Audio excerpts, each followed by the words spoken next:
Sa dinami-rami ng pwedeng mangyari sa buhay ko, di ko inakala na dito pa kami magkikita ulit. Sa isang ordinaryong araw, sa isang pamilyar pero matagal nang hindi napupuntahang lugar. At sa lahat ng tao sa mundo, siya pa talaga ang nakatapat kong makasabay sa pila ng kape. Nagkatinginan kami ni Elaine. Ilang segundo rin kaming parehong hindi gumalaw. Pero sa loob-loob ko, parang ilang oras akong napatulala sa kanya. Hindi siya nagbago. Maliban sa mas mahaba na ang buhok niya at mas halatang sanay na siyang magdala ng sarili niya. Pero yung tingin niya, pagtaas ng kilay nang makita ako, yun, hindi nagbago. Ikaw nga. Hindi ko alam kung paano sasagot. Dapat ba akong ngumiti? Dapat ko ba siyang kamustahin? Pero sa huli, isang simpleng tango lang ang nagawa ko. Long time no see. Umakyat ang tensyon. Hindi na nila napansin ang pila. Hanggang sa marinig nila ang cashier. Miss, order niyo po. Nagising sa pagkatulala si Elaine. Halatang hindi rin siya handa sa biglaang pagkikita namin. Same as before. Caramel macchiato, ice. Ice pa rin pala. Hindi mo pa rin trip ang mainit.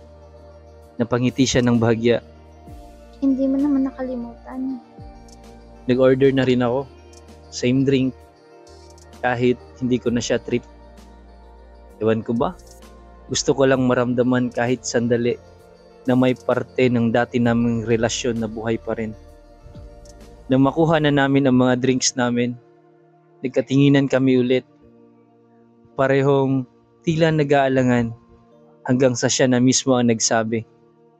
Gusto mo bang umupo kahit sandali lang? Umupo sila sa isang sulok ng coffee shop. Puno na tahimik na sulyapan ang pagitan nila. So, kamusta? Ayos lang. Busy sa work. Ganyan. Buti ka pa. Ako, ganun pa rin. Nagpapanggap na busy kahit di naman. Tumawa siya pero ramdam kong may tensyon pa rin sa pagitan namin. Ang daming gustong itanong pero hindi ko alam kung dapat pa ba. Hindi ko na-expect na magkikita tayo ulit. Ako rin, pero siguro nga may mga bagay na kahit anong iwas natin, matatagpuan pa rin tayo. Saglit siyang natahimik. May sinasabi ang mata niya, pero hindi ko mabasa. Hanggang sa marinig ko ang tanong na matagal ko nang iniiwasan. Bakit mo ko iniwan noon? Biglang bumigat ang hangin sa pagitan namin. Napalunok ako. Alam ko namang tapos na yun. Pero gusto ko lang malaman, bakit? Bakit mo ako iniwan kung mahal mo naman ako noon? Pinikit ko ang mga mata ko sandali. Paano ko nga ba ipapaliwanag? Paano ko sasabihin na hindi kita iniwan dahil hindi kita mahal? Na iniwan kita dahil mas mahal kita kaysa sarili ko. Takot ako. Takot akong hindi kita mabigyan ng buhay na deserve mo. Takot akong maging pabigat lang sa'yo. Pero hindi mo man lang ako tinanong kung anong gusto ko. Hindi ako makasagot.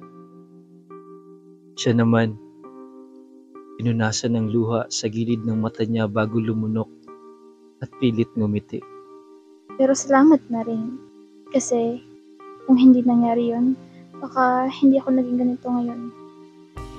Nasaktan ako sa sinabi niya kasi alam kong may sakit pa rin sa puso niya at alam kong ako ang may kasalanan nun. Nagsimulang umambon sa labas, parang perfect timing sa bigat ng eksena. Kung may chance, kung may pagkakataon, babalikan mo ba ako? Ikaw, babalikan mo ba ako? Nagkatinginan kami. Alam ko ang sagot ko at gusto kong sabihin yun. Pero minsan, hindi sapat ang pagmamahal lang. Hindi kita bibigyan ng dahilan para masaktan ulit. Kung hindi kita kayang mahalin sa paraan na deserve mo, mas mabuting hindi na lang. Akala ko ba may mga bagay na kahit anong iwas natin, matatagpuan pa rin tayo. Napangiti ako. Ang sakit. Pero totoo. Baka nga hindi na lang namin kailangang iwasan. Baka kailangan lang naming hintayin ang tamang panahon. Nagpaalam kami ng maayos. Walang galit. Walang sama ng loob. Pero may panghihinayang. Habang papalabas siya, bigla siyang lumingon. Alam mo, kung darating ang tamang panahon, siguro, baka. Hindi lang pagmamahal ang kailangan para magtagal ang isang relasyon.